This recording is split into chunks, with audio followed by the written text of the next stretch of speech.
Hey guys, Finn here. That is of course FYNN, and yeah, it's Europa League time and Champions League time and all the big European competition time. And yeah, I think it's going to be very crucial to English teams, all other teams, and how they do season-wise and how they do success-wise for the season. And I'm sorry, I'm hectically busy at the moment. I know I said I'm done with exams, but I have a school dance tomorrow, and then I'm leaving for a while after that, so I have to get a bunch of stuff organized. So I won't do my like hundreds of edits in a video kind of thing for this video, just because I want to get it out as soon as possible, hopefully before the Manchester United game.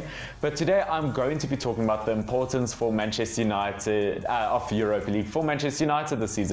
And I think it is going to be so crucial for United to do well in Europa League, because let's be honest, they're not expected to do higher than 4th or 5th this season. Lots of people don't predict them to do that well. Look, I mean, defensively they've been amazing. I know it might not look like it, we have conceded sloppy goals, but we are tied with the most clean sheets in the Premier League at the moment, and I think same with goals conceded. We've got some of the least, so that's very good for Manchester United. But yeah, based on Premier League, I don't think that's where we're going to see most of our success this season. I think it's going to be Europa League and other competitions like the FA Cup or the Carabao Cup. I think it's going to be those kinds of cups that show our success this season. Yeah, just in terms of moving forward. Now, of course, it's a huge downgrade from Champions League to Europa League. And I mean, it sucks. I mean, we all know it, whether you're a Manchester United fan or not. If you drop from Champions League to Europa League, you know you're going to get teased for months and months saying, how's Europa League? How's this? How's that? And they are going to torment you for it.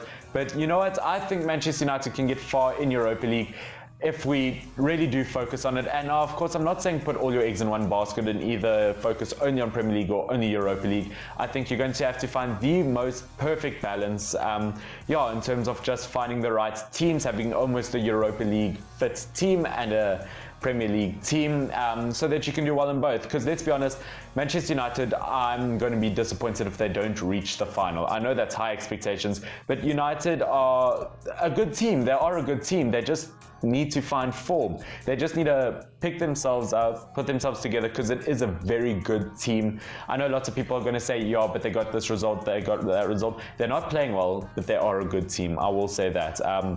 Yeah, I expect big things for Manchester United. They should get closer to the final. They need to do well.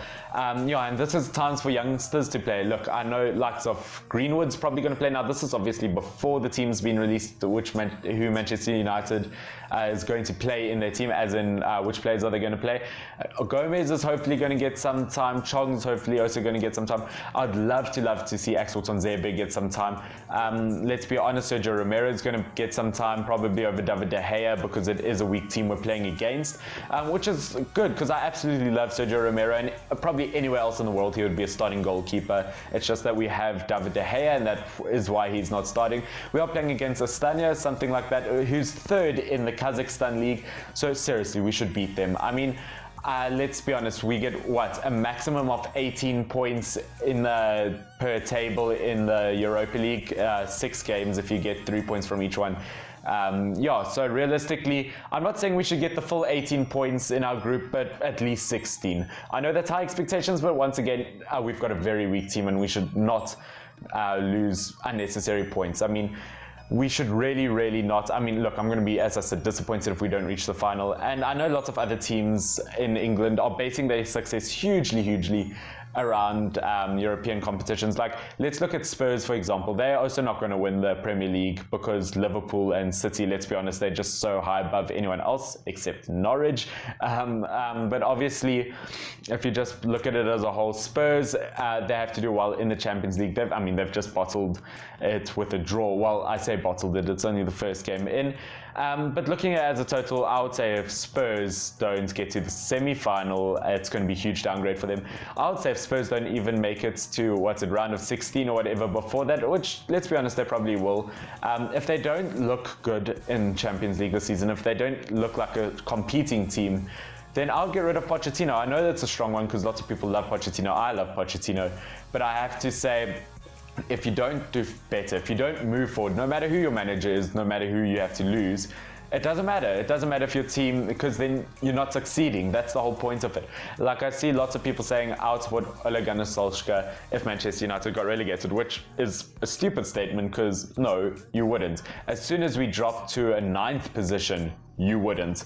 I think people are, yeah, I think they're, not clearly thinking. I think, look, whatever has to happen, even if, say, Manchester United have to get rid of Ole Gunnar Solskjaer, which, I mean, I would hate, but at the end of the day, it's all about winning. Let's say if we had to get rid of a strong player like Pogba, there was a stage where it looked like we were strongly going to get rid of him, then that's what we have to do if it seems like it's toxic for the team. Doesn't matter who you lose as long as your team wins.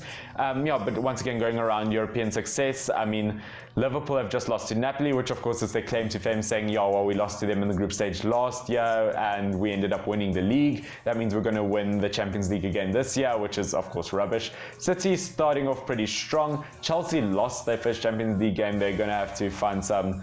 They really are going to struggle. But yeah, as I said, United are seriously going to have to do well in the Europa League to find any success this season, because they're not going to find it in the Premier League. And luckily, Lindelof and De Gea have just signed new contracts, and now all our defenders are in long-term contracts, which is great. Hopefully that's going to boost their morale, having a goalkeeper and defender have new contracts, and they're going to play super well in the Europa League, and that of course is going to have a domino effect of them becoming being in good form because of that confidence after that win. Although it's not a big team, a win is a win, and a win will give you confidence.